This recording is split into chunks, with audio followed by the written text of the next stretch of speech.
Assalamualaikum dear viewers. Welcome to our YouTube channel, Online Classes and Tutor Tricks. Kindly subscribe our channel and press the bell icon. अस्सलामुअलैकुम students, welcome to online classes and eater tricks. आज हम discuss करेंगे gases exchange in humans. पिछली video में हमने discuss किया था gases exchange in plants. Humans चूंकि एक टेरेस्ट्रियल मूड ऑफ ऑर्गेनिजम्स है, हमें पता है कि ऑर्गेनिजम्स की किस्में हैं। कुछ टेरेस्ट्रियल मूड अपनाते हैं, कुछ सेप्रोपाइट्स होते हैं, कुछ पैरासाइट्स होते हैं, कुछ एक्वेटिक होते हैं। ये मूड्स ऑफ लाइफ है, यानी लाइफ जहाँ पे वो गुजारते हैं। तो हमें पता है कि टेरेस्ट्रियल का मतलब है लिविंग ऑन द अर्थ। तो animals are living on the earth, so humans are also terrestrial life living animals. सो आज हम डिस्कस करेंगे कि इस टेरेस्ट्रियल मोड ऑफ लाइफ में गैसेस एक्सचेंज के लिए क्या प्रोसेसेस है और क्या स्ट्रक्चर्स है। तो सबसे पहले गैसेस एक्सचेंज, जिसका डेफिनेशन हमने कई बार पिछली वीडियोस में भी कहा था when we were discussing gases exchange in plants. तो gases exchange mean the exchange of gases between the organisms and the environment. तो गैसेस कौन कौन सी थी? कार्बन डाइऑक्साइड और ऑक्सीजन। आज ह्यूमंस में गैसेस एक्सचेंज के लिए एक प्रॉपर स्ट्रक्चर्स अवेलेबल है। एक खास सिस्टम है जिसके जरिए कार्बन डाइऑक्साइड की हमारी बॉडी से एक्सहेलेशन होती है और ऑक्सीजन की हमारी बॉडी के अंदर इनहेलेशन होती है।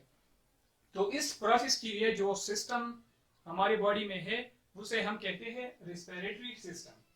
तो हम आज रिस्पिरेटरी सिस्टम्स की फंक्शन और रिस्पिरेटरी सिस्टम की स्ट्रक्चर्स पढ़ेंगे। तो अगर हम रिस्पिरेटरी सिस्टम की फंक्शंस को देखें तो इसकी फंक्शंस क्या है? सबसे पहले तो गैसेस एक्सचेंज इसका फंक्शन है। कैसे?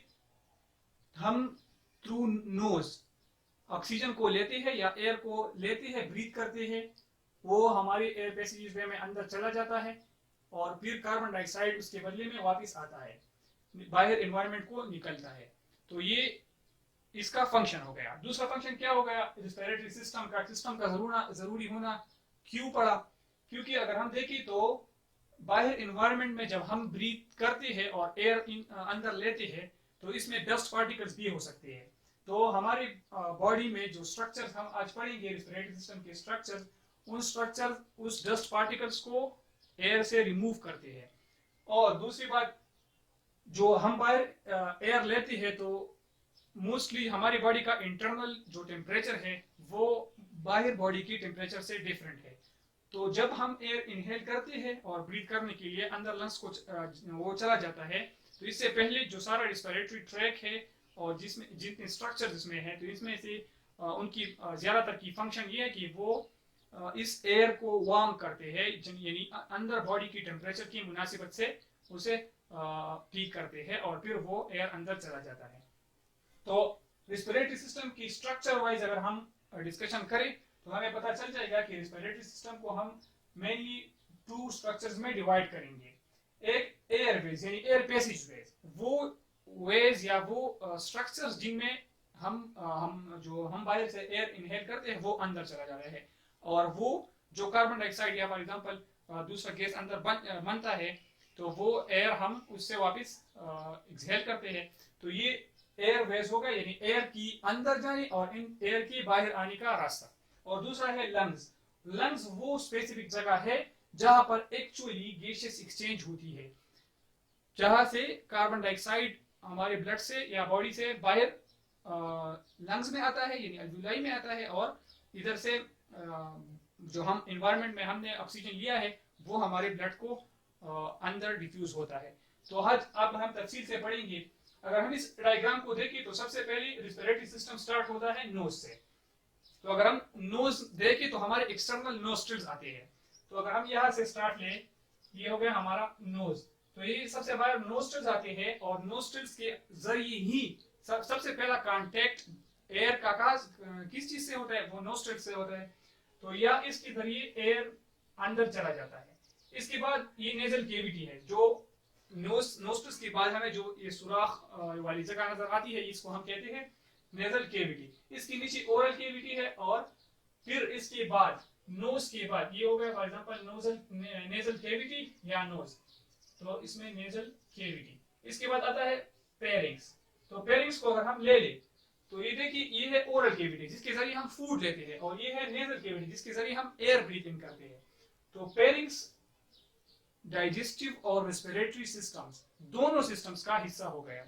इसके बाद पेरिंग्स के बाद आता है लेरिंग्स। तो लेरिंग्स को अगर हम देखें तो ये वाली जगह लेरिंग्स है, ये और ये। तो लेरिंग्स की भी डुअल स्ट्रक्चर फंक्शंस है। एक तो ये एज एयर पैसेज वे काम करता है, और दूसरा इसको हम वॉइस बॉक्स कहते हैं, यानी साउंड प्रोडक्शन में और साउंड की पैदा होने में ये बहुत अहम किरदार अदा करता है। तो नोज को अगर हम देखें तो नोज में हमारे पास नोज के फंक्शंस क्या हो गए, अगर देखें तो नोज में होते हैं हेयर्स। नोज में हेयर्स होते हैं, और ये हेयर्स क्या करते हैं, ये जो एयर हम ब्रीथ करते हैं उस एयर से डस्ट पार्टिकल्स रिमूव करते हैं। तो इसका काम एज ए फिल्टर हो गया। तो नोज का एक फंक्शन हो गया एज ए फिल्टर। दूसरा, नोज में म्यूकस मेम्ब्रेन्स होते हैं जो कि म्यूकस सिक्रीट करते हैं, और वो म्यूकस एक स्टिकी सब्सटेंस होता है जो डस्ट को अट्रैक्ट करता है और नीचे जाने नहीं देता। तो एक फंक्शन इसका क्या हो गया, ये डस्ट रिमूवल हो गया। तो म्यूकस में लिखूंगा म्यूकस डस्ट रिमूवल हो गया, ये डस्ट को अट्रैक्ट करते हैं। दूसरी बात, जो म्यूकस है ये एयर को मॉइस्चर करती है, यानी नमी उसको देती है एयर को, जो एयर हम ब्रीथ इन करते हैं। और तीसरी जो मैंने पहले बताया कि इसमें वार्म अप होती है, जो एयर हम इनहेल करते हैं वो बाहर एनवायरनमेंट की और अंदर एनवायरनमेंट की टेम्परेचर का डिफरेंस होता है, तो नोज में ये वार्म हो जाती है। इसके बाद आता है पेरिंग्स। पेरिंग्स पे भी म्यूकस ग्लैंड्स होती है जिसकी फंक्शन क्या हो गई, फिल्ट्रेशन या डस्ट पार्टिकल रिमूवल। इसके बाद लेरिंग्स। तो लेरिंग्स में भी हमारे पास म्यूकस ग्लैंड्स होते हैं, ये म्यूकस मेम्ब्रेन्स होते हैं, और ये म्यूकस मेम्ब्रेन क्या करते हैं, फिल्ट्रेशन करते हैं और डस्ट रिमूवल करते हैं। लेरिंग्स के अगर हम बात करें तो ये सारा रिस्पिरेटरी ट्रैक यहाँ तक जो है ब्रोंकाई तक, यानी और या ब्रोंकाई तक, यस ब्रोंकाई तक जो है ये सारा कार्टिलेजिनस रिंग्स से बना होता है। तो ये कार्टिलेजिनस रिंग्स इन रिस्पिरेटरी ट्रैक्स को कोलैप्स या खराब होने से बचाता है। अब लेरिंग्स के बाद आता है ये एपिग्लॉटिस। ये एपिग्लॉटिस असल में इस लेरिंग्स का ही हिस्सा है। अगर हम लेरिंग्स के हिस्से को डिटेल से स्टडी करें तो लेरिंग्स में एपिग्लॉटिस, सबग्लॉटिस, ग्लॉटिस आते हैं। तो ये चीजें जो है ये एपिग्लॉटिस भी असल में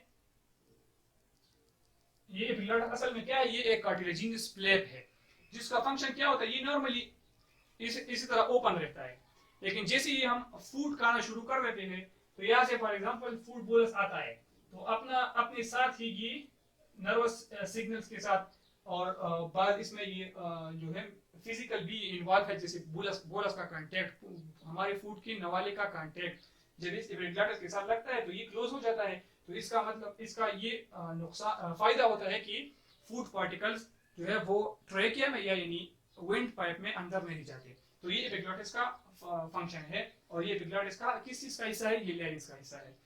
इसके बाद लेरिंग्स के नीचे वाले हिस्से में ये असल में दो ट्यूब्स को डिवाइड हो जाता है।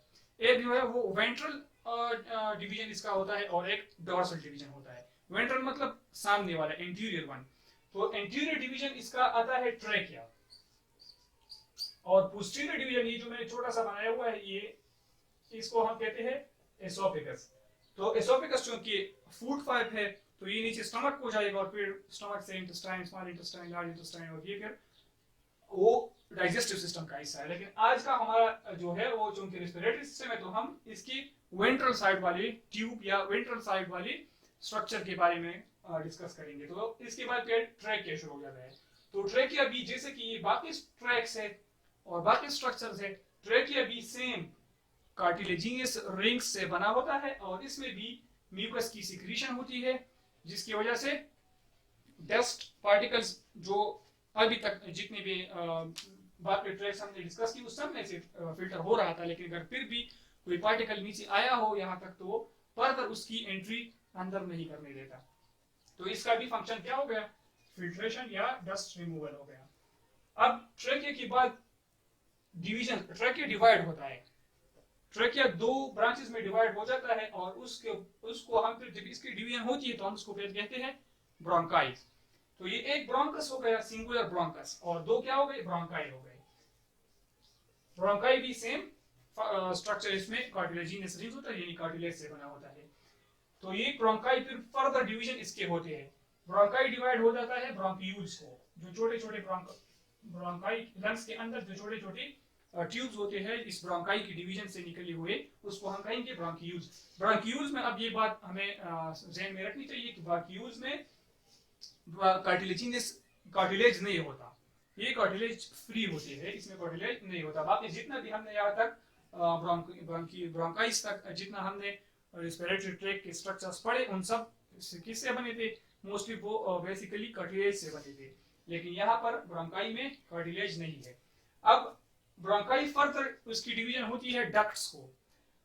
वो डक्ट्स जो मैंने इधर छोटे छोटे बनाए हैं, ये वाले, तो ब्रोंकाई की फर्दर डिवीजन होती है डक्ट्स को, और डक्ट्स की फिर फर्दर डिवीजन होती है जो हमारा मेन टॉपिक है या मेन एरिया है जहां पर गैसेस एक्सचेंज होती है, उसको हम कहते हैं, वो ये ग्रेप्स लाइक अपीयरेंस होता है, जैसे अंगूर का गुच्छा होता है ना, तो इसी तरह ये उस डक्ट्स की ओपनिंग उस अल्व्यूलाई तक होती है। उस स्ट्रक्चर का नाम है अल्व्यूलाई।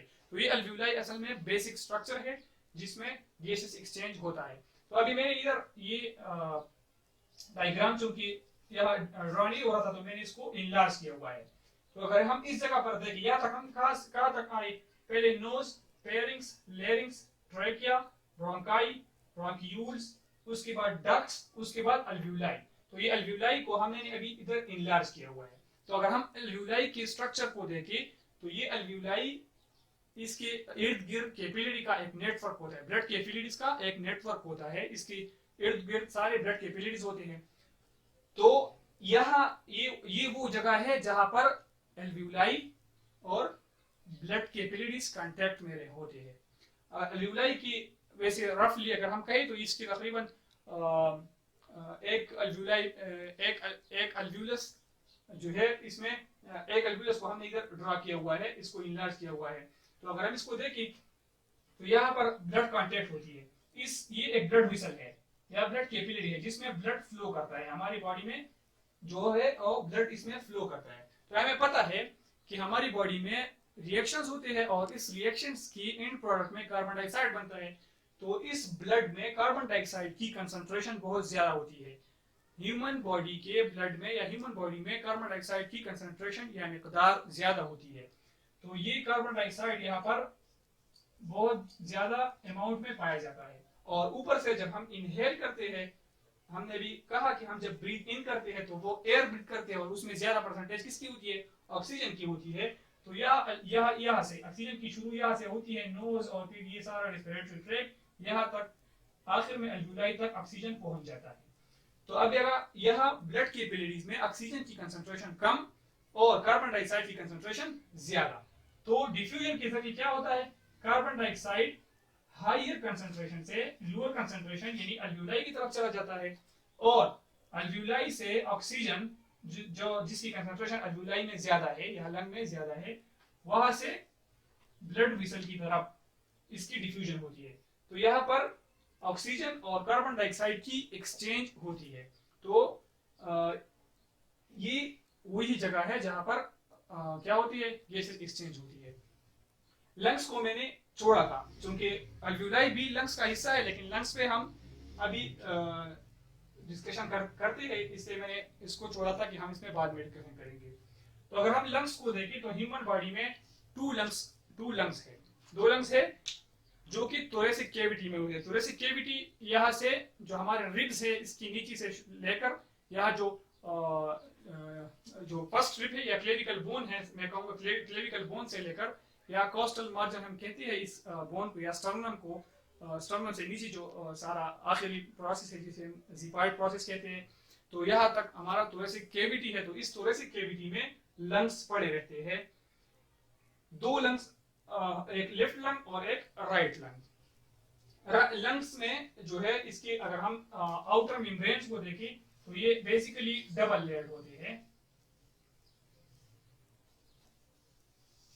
ये डबल लेयर मेम्ब्रेन होते हैं, जिसको हम कहते हैं प्लूरल मेम्ब्रेन। असल में ये इनर वाली को फिर हम विसरल और ये आउटर वाली को पेराइटल कहते हैं, विसरल प्लूरल मेम्ब्रेन और पेराइटल प्लूरल मेम्ब्रेन। लेकिन असल में इसके दो मेम्ब्रेन्स होते हैं। तो लंग्स की कितने दो स्ट्रक्चर। अब इसका फायदा क्या है?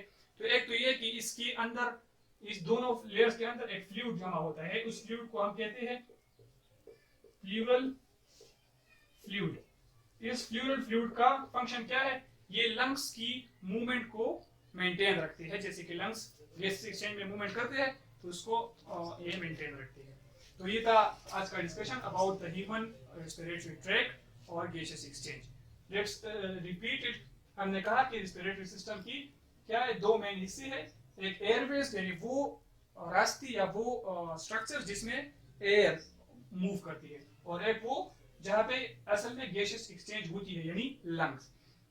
तो एयरवेज में कौन कौन से आए? हमने कहा नोज, फेरिंक्स, लेरिंक्स, फिर एपिग्लॉटिस का भी फंक्शन होगा कि एपिग्लॉटिस का क्या फंक्शन है। इसके बाद फिर trachea, bronchi, bronchioles, ducts, duct से फिर सेक्स, सेक्स से फिर अल्व्यूलाई, और अल्व्यूलाई में गैस एक्सचेंज इस तरह से होती है। तो ये था हमारा डिस्कशन। अगर आप लोगों को किसी बात की समझ नहीं आई हो या कोई पॉइंट रह गया हो तो आप कमेंट बॉक्स में क्वेश्चन आस्क कर सकते हैं। Thank you.